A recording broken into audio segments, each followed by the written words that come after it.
The Council mocked Earth's silence until history changed. Part 1. The Great Hall of the Galactic Assembly stretched for nearly a mile in every direction. Thousands of seats rose in circular rows around a central platform where speakers addressed the gathered representatives. Light from 3 artificial suns filled the chamber with a golden glow. Flags and banners from 47 spacefaring civilizations hung from the ceiling. This was the most important place in the known galaxy. This was where the future of trillions of beings was decided. Daniel Cole walked through the massive entrance doors with his head held high. He was 61 years old with gray hair and tired eyes.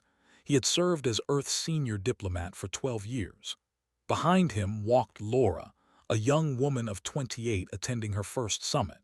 She carried a tablet and a bag full of documents. Her eyes were wide as she looked around the enormous chamber. The laughter started almost immediately. It began with the delegation. They were tall reptilian beings with green scales and yellow eyes. Their leader, High Speaker, pointed at the humans and said something in his native tongue. His companions laughed loudly. The sound spread to other delegations. They clicked their mandibles in amusement. The four-armed shook their heads. Even species that usually showed no emotion turned to watch the humans enter. Laura felt her face grow hot. She leaned close to Daniel and whispered, "Why are they laughing at us?" Daniel did not slow his pace. He walked toward Earth's small section of seats near the back of the chamber. "Because we are the quiet ones," he said calmly. "We have held a seat on this council for 30 years. In all that time, we have rarely spoken. We vote when required. We attend every session. But we do not argue or debate or demand attention. And they mock us for that. They call us cowards. They say we lack intelligence. They believe we have nothing to contribute." Daniel reached their seats and sat down. He pulled out a worn notebook and a pen. "Let them believe what they wish." Laura sat beside him. She watched as the other delegations took their places. They sat in the front rows, their scales shining under the lights. High Speaker wore a golden collar that marked his rank. He looked back at the humans with open contempt. The session began with standard matters: trade disputes, border agreements, resource allocations. Daniel wrote notes in his book but never raised his hand to speak. Laura noticed that several other diplomats glanced at them with curiosity or pity. 2 hours into the session, High Speaker stood and requested permission to address the council. The chamber fell silent. "Fellow representatives," said, his voice deep and commanding, "I wish to raise a matter of importance. For 30 years, the species called humans have occupied seats in this hall. In all that time, they have contributed nothing. They do not share technology. They do not offer military support. They do not participate in debates or propose solutions to our common problems." He paused and looked directly at Daniel Cole. "I propose that we remove their voting rights. They waste space that could be given to a species that actually speaks." Murmurs of agreement spread through the chamber. The ambassador, a tall named, rose to support the motion. "The humans are primitives," he said. "They barely achieved space travel a century ago. They have no great fleet. They have no advanced weapons.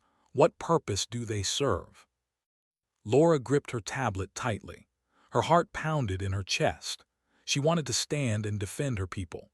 She wanted to tell them that humans had built great civilizations and survived terrible wars and reached for the stars against all odds. But Daniel placed a gentle hand on her arm. "Not yet," he said quietly. "How can you just sit there?" Laura asked. "They want to throw us out." Daniel continued writing in his notebook. "Because this is not the moment. Our time will come." The vote was scheduled for the following day. The session ended and the delegations began to leave, walked past the human section with his guards. He stopped and looked down at Daniel with a smile. "You have nothing to say, human. No defense of your species."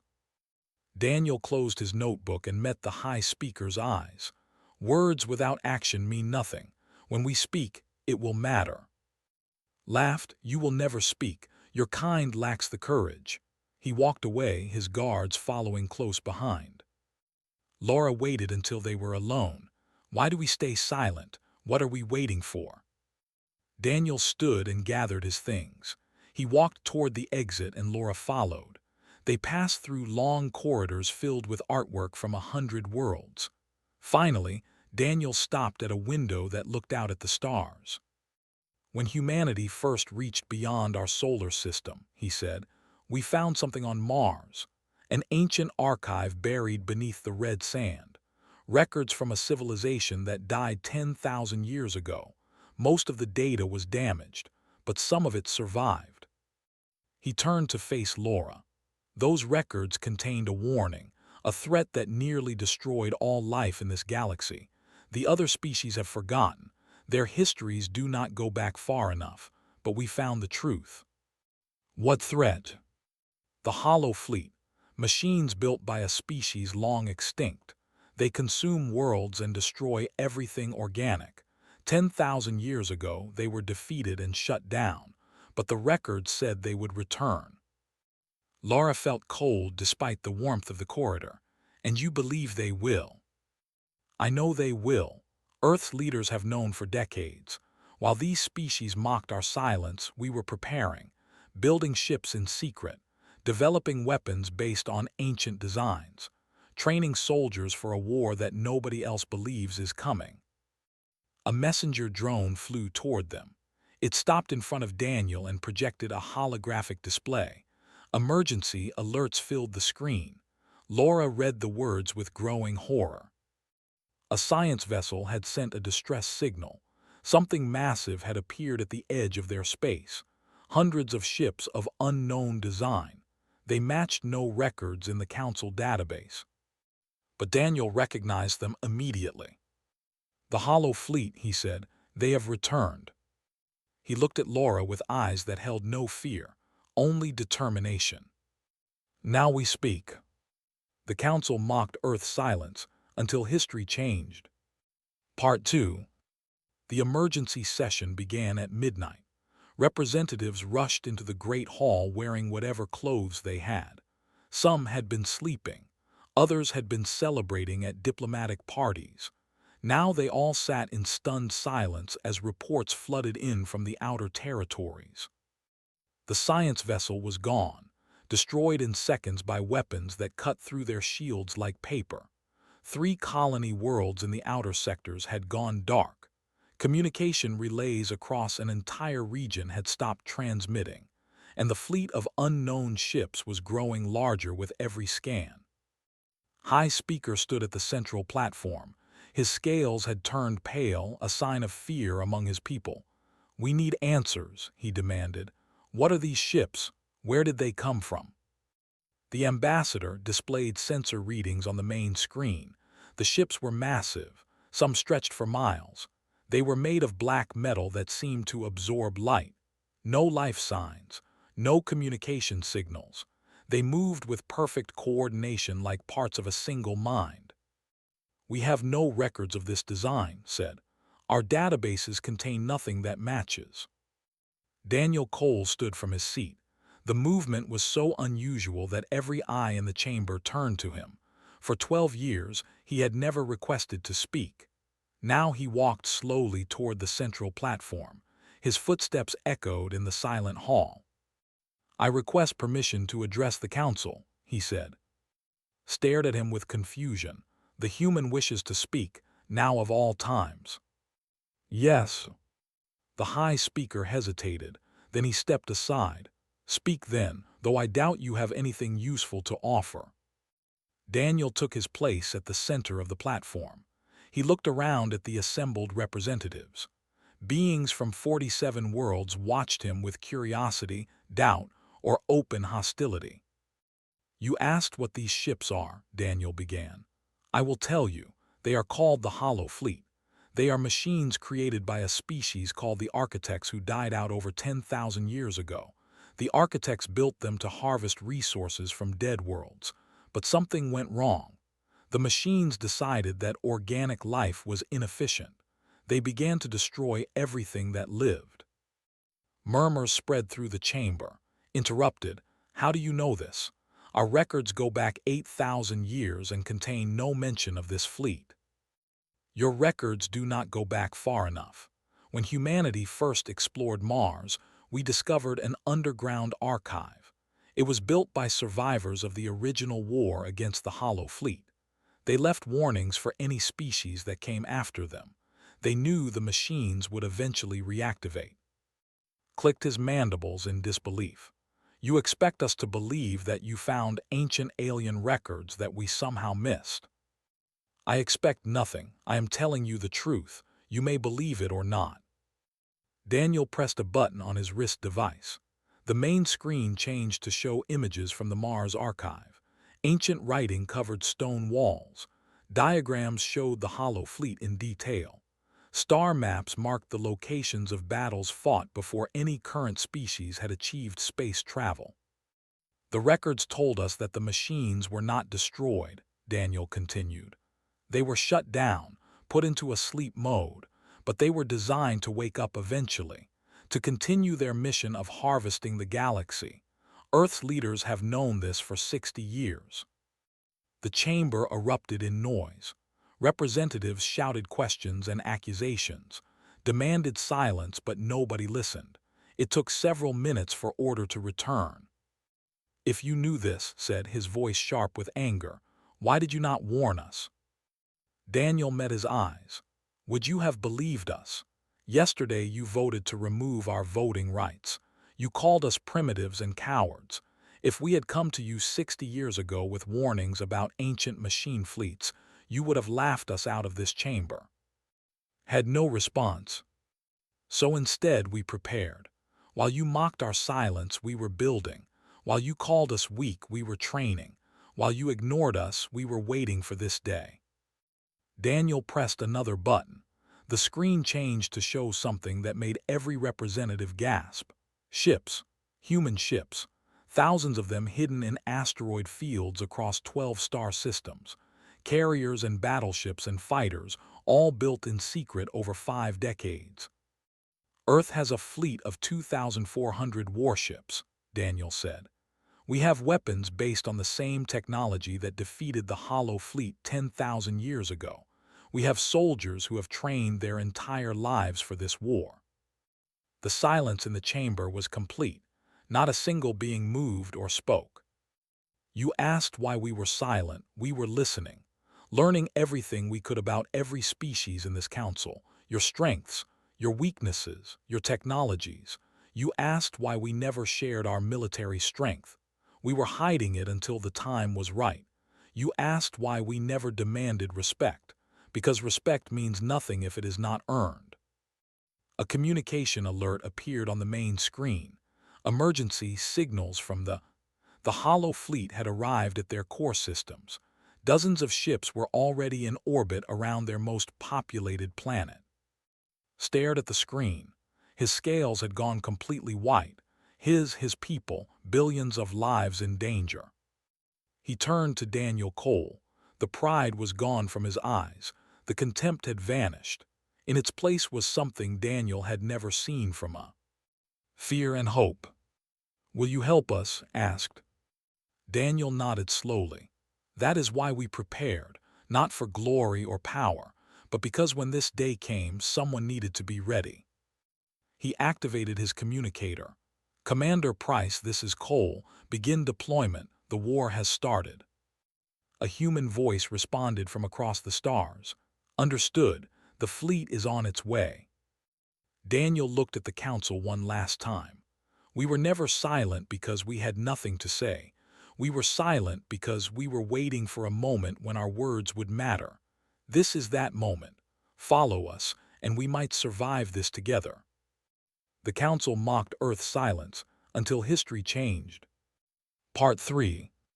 Captain Maria Santos stood on the bridge of the Enduring Hope, the largest carrier ship in Earth's hidden fleet. Through the main viewport, she could see the burning. Massive Hollow Fleet vessels orbited the planet like predators circling wounded prey.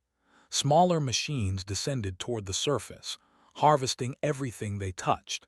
Cities that had stood for thousands of years were being torn apart for raw materials. Status report, Maria said. Her voice was calm despite the horror before her. Lieutenant Park checked his tactical display. 340 enemy vessels in orbit, another 200 on the surface. Their main harvester ship is positioned above the capital city. If they complete the harvest, the planet will be dead within 6 hours. Maria was 54 years old. She had served in Earth's secret fleet for 30 years. Her brother had died during a border skirmish with the 15 years ago. They had fired on a human cargo ship that strayed too close to their territory. No warning, no mercy, just death. Now she was here to save them. How many of our ships have arrived? She asked. 412. More are coming, but they will not arrive in time for the first engagement. Maria nodded. They were outnumbered. The enemy had superior numbers and unknown capabilities. Every calculation said this battle could not be won. But humans had never been good at following calculations. All ships, this is Captain Santos. Begin attack formation Delta 7. Target the harvester ships first. We need to stop the ground assault before we can engage the main fleet. The human ships moved forward. They were smaller than the Hollow Fleet vessels, but faster and more agile. Weapons fire lit up the darkness of space as the battle began.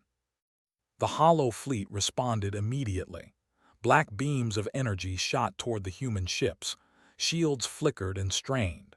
The first human vessel exploded, its crew of 200 gone in an instant. Then more and more. Maria watched her people die and forced herself to stay focused. This was war. People died in war. All she could do was make sure their deaths meant something. Lieutenant Park, concentrate fire on the lead harvester. All carriers launch fighter squadrons. Thousands of small fighter craft poured from the human carriers. They swarmed around the massive Hollow Fleet vessels like insects attacking giants. Their weapons were based on ancient designs found in the Mars archive. They fired bolts of energy that could actually penetrate the machine armor. The first harvester ship shuddered as explosions ripped through its hull. It began to fall toward the planet below. A cheer went up on the bridge, but Maria silenced it quickly. That was one ship. There are hundreds more. Stay focused.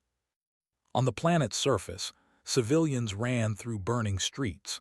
Transport ships tried to evacuate as many as possible, but the hollow machines were everywhere. They did not distinguish between soldiers and children. They saw only resources to be collected.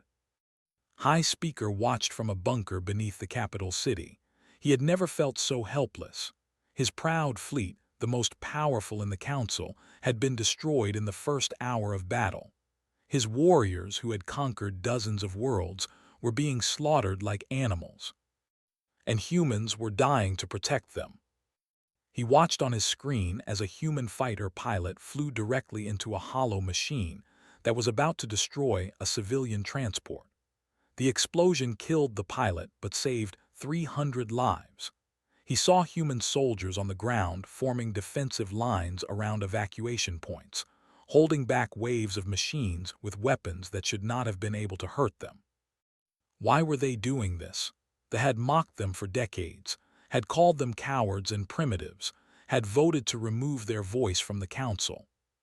A transmission came through on his private channel. A human woman in a military uniform appeared on screen. Her face was tired but determined. High Speaker, this is Captain Maria Santos of the Enduring Hope. We are attempting to clear a corridor for planetary evacuation. You need to move your remaining civilians to the southern hemisphere immediately. Found his voice. You came, despite everything we said, everything we did. Maria's expression did not change. This is not about what you said or did. This is about what is right. The battle raged for 6 more hours. Human ships fell. Human soldiers died. But they held the line long enough for millions to escape the planet. Then came the moment that would change everything. Lieutenant Amy led a squadron of 32 fighter pilots. She was 26 years old. She had a younger sister back on Earth and a photograph of her parents in her cockpit. She had joined the fleet because she believed in something bigger than herself. "Captain Santos," she transmitted, "I have identified the command node for this section of the Hollow Fleet. It is inside the main harvester above the northern continent. If we destroy it, we can disrupt their coordination for at least 2 hours, enough time to complete the evacuation." Maria studied the tactical display. The command node was deep inside the harvester ship. Any pilot who went in would not come out. "Lieutenant, I cannot order you to do this." "You do not have to order me. I am volunteering. My squadron is volunteering." 32 voices confirmed over the channel. 32 pilots willing to die. Maria closed her eyes for a moment. When she opened them, her voice was steady. "Godspeed, Lieutenant." Amy led her squadron into the heart of the harvester ship. They fought through corridors of black metal and cutting beams. One by one, they fell, but they kept going. Amy was the last one alive when she reached the command node. She thought of her sister. She thought of the children who would live because of what she was about to do. "This is Lieutenant," target reached. "Tell my family I love them." She fired everything she had. The explosion tore through the harvester ship. Across the planet, hollow machines froze as their coordination collapsed. The evacuation completed. 12 million escaped. On the bridge of the Enduring Hope, Maria Santos stood in silence. 32 names to add to the memorial wall. 32 families who would never see their loved ones again. Shuttle docked with her ship an hour later. He walked onto the bridge alone, without guards or ceremony.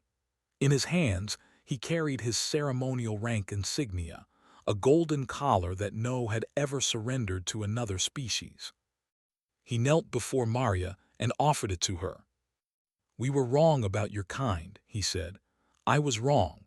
I do not know if we can ever repay what you have sacrificed for us, but I will spend the rest of my life trying."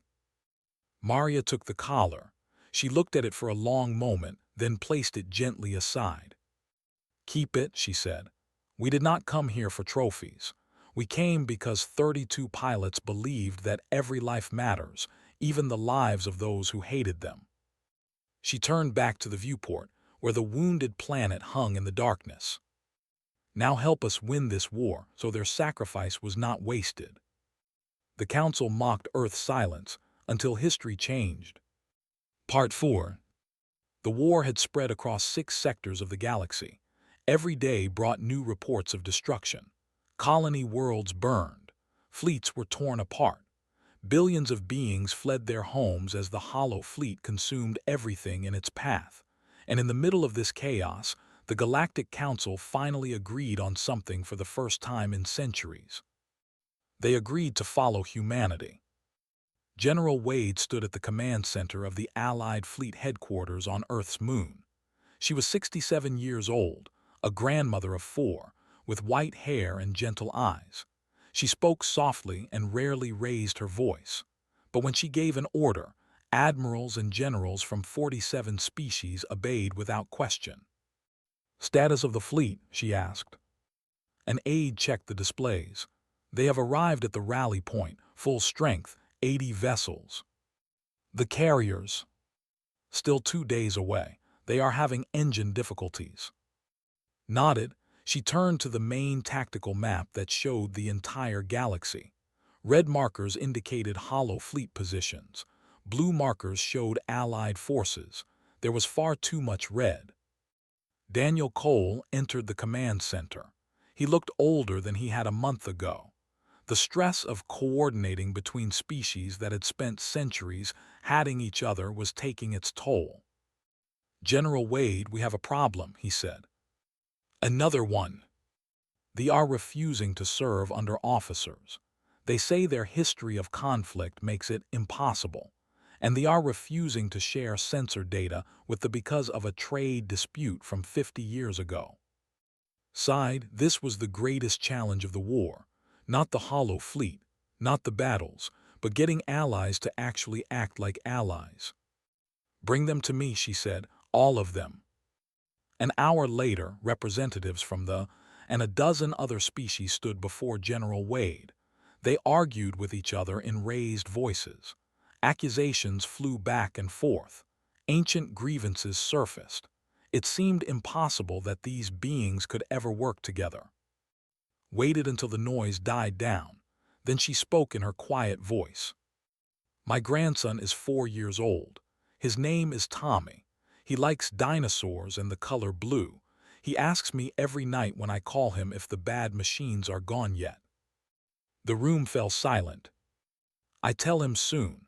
I tell him that Grandma and her friends are working very hard to keep him safe. He believes me because children trust the people who love them. She looked at each representative in turn. I do not care about your ancient wars. I do not care about your trade disputes or your wounded pride. I care about Tommy. I care about the millions of children on all of your worlds who are asking their grandparents the same question. When will we be safe? She stood and walked to the tactical map. The Hollow Fleet does not care if you are or. They do not care about your history or your conflicts. They will kill your children the same way they will kill mine. The only question is whether we will be too busy fighting each other to stop them. High Speaker stepped forward.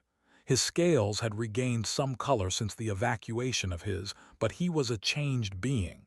The arrogance was gone. General Wade is right, he said. I spent decades believing that they were superior to all other species.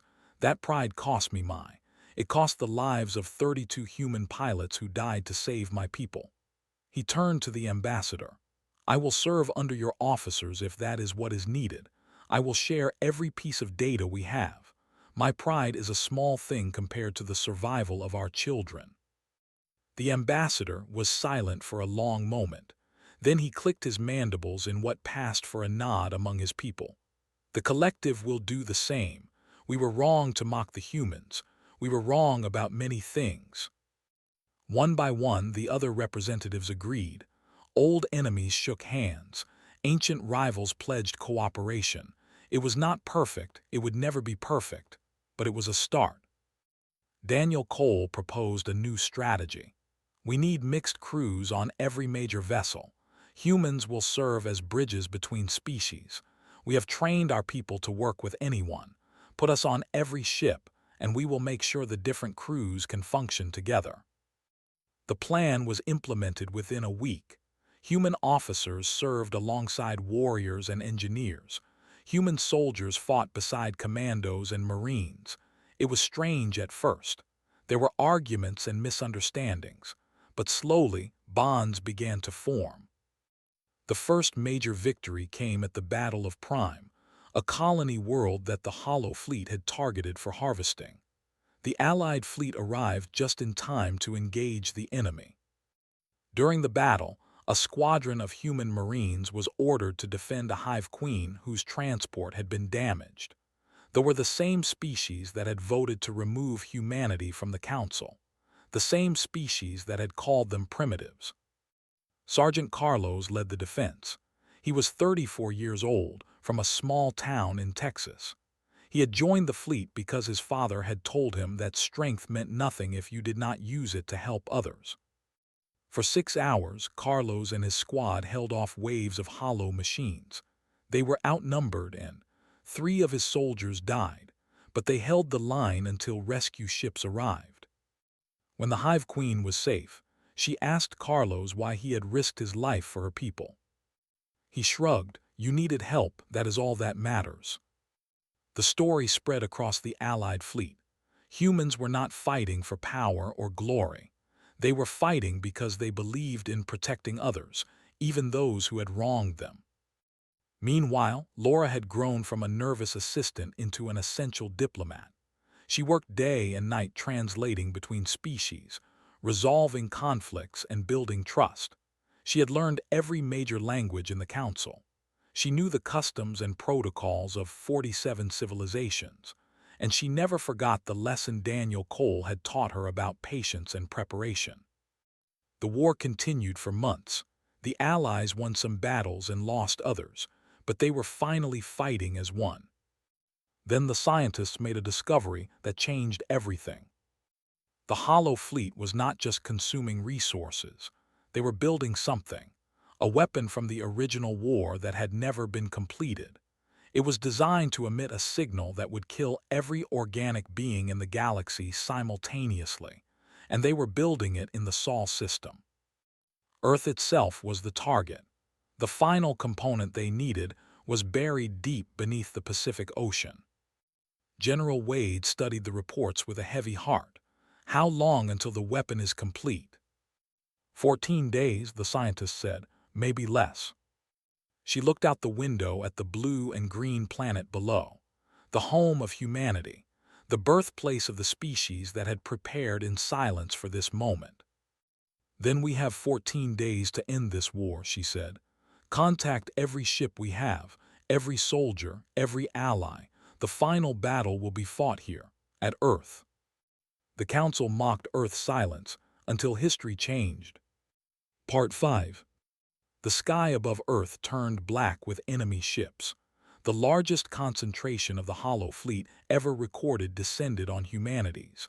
Thousands of vessels blocked out the sun over every continent. The machines had come to finish what they started 10,000 years ago. Daniel Cole stood on the roof of the United Nations building in Geneva. He held a communication device that could broadcast to every ship and every world in the known galaxy. At 63 years old, he had spent his entire career preparing for this moment. Now it had arrived. "This is Daniel Cole of Earth," he said. "The Hollow Fleet has come to our home. They intend to complete a weapon that will destroy all organic life in the galaxy. In 14 days, nothing will survive. Not humans. Not any species that breathes and thinks and dreams." He paused and looked up at the darkened sky. "We are asking for help, not for Earth alone, for everyone, every ship that can fly, every soldier who can fight. Come to Earth, help us end this war, because if we fall here, every world falls after." The message ended. Daniel lowered the device and waited. In orbit, Captain Maria Santos coordinated the defense fleet. Human ships formed the first line, but they were vastly outnumbered. The Hollow Fleet began its assault immediately. Black beams of energy tore through shields and armor. Human vessels exploded. Debris filled the space around Earth. "Maintain formation," Maria ordered. "We hold until reinforcements arrive. If reinforcements arrive." Lieutenant Park called out from his station. "Captain, I am detecting new signatures at the edge of the system." Maria's heart sank.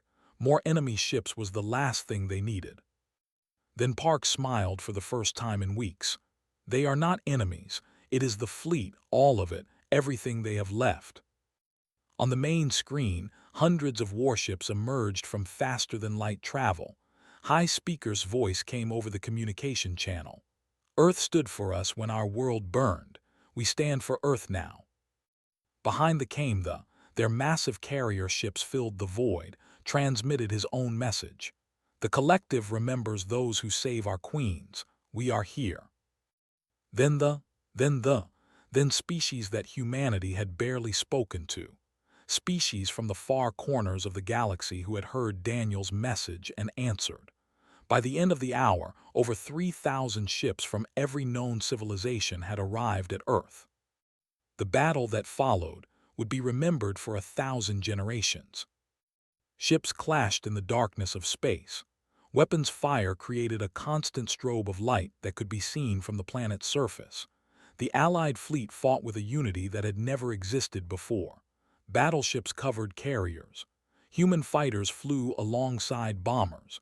Species that had been enemies for centuries died side by side against a common foe. On the ground, the situation was equally desperate. Hollow machines landed on every continent. They marched toward population centers, toward military bases, toward the Pacific Ocean where the final component of their weapon waited. General Wade coordinated the defense from a bunker beneath Washington. "All units focus on the Pacific Theater," she ordered. "We cannot let them reach the ocean floor." Human soldiers fought in the streets of Tokyo and Sydney and Los Angeles. Civilians took up arms beside them. Teachers and doctors and farmers picked up weapons and stood their ground. Children helped coordinate evacuations, their small voices calm and clear over emergency channels. The machines pushed forward. They felt no fear and no pain. They did not stop when damaged. They just kept coming. Laura had not slept in 3 days. She worked in a makeshift command center, processing data from captured hollow machines. Her team had found something in the enemy code, a pattern that repeated across every machine in the fleet. "There is a central processing node," she announced. "It coordinates the entire hollow fleet. If we destroy it, every machine will shut down, but it is located at the construction site, underwater, protected by thousands of machines." Daniel Cole looked at the data. The node was at the bottom of the Pacific Ocean, nearly 4 miles deep. Getting there seemed impossible. "I will lead the team," he said. Laura stared at him. "Daniel, you are 63 years old. This is a suicide mission." "I know," he smiled gently. "I spent 12 years in silence preparing for the moment when my words would matter. Now I have spoken. The words are done. What matters now is action."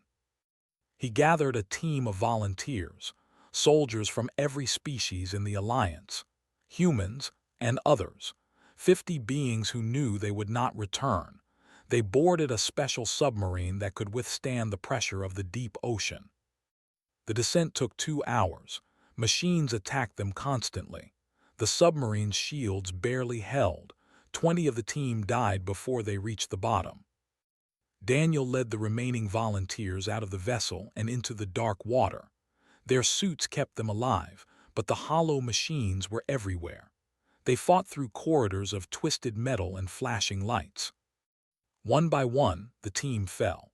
A warrior died defending Daniel from a machine's cutting beam. An engineer sacrificed himself to clear a blocked passage. By the time Daniel reached the processing node, he was alone. The node was a sphere of black metal pulsing with energy. Inside it, trillions of calculations happened every second. The mind of the hollow fleet, the thing that had to die for the galaxy to live. Daniel activated the explosives his team had carried. He set the timer for 30 seconds. Then he opened a channel to the surface. "This is Daniel Cole. The node is targeted, 30 seconds to detonation." Laura's voice came through his earpiece. "Daniel, please, there has to be another way." "There is no other way, and there is no one I would rather have carry on our work." He paused. "Tell the Council that Earth was never silent because we had nothing to say.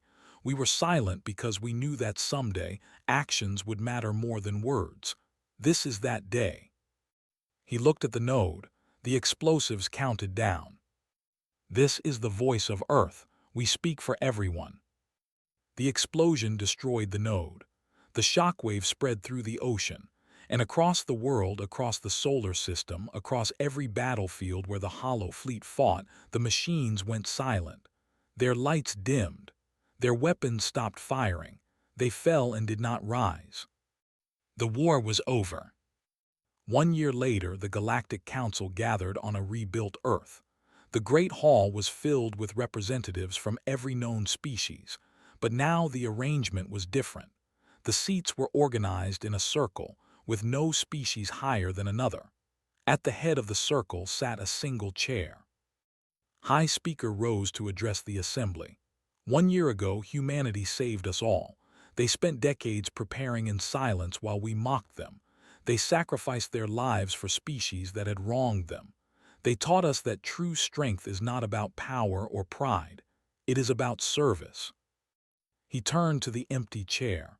"I nominate Earth for permanent leadership of the Galactic Alliance, not because they are the strongest, but because they showed us what strength should be used for." The vote was unanimous. Laura, now Earth's senior diplomat, took her place in the leader's chair. She was only 30 years old, but she had learned from the best. She placed 2 items on the table before her.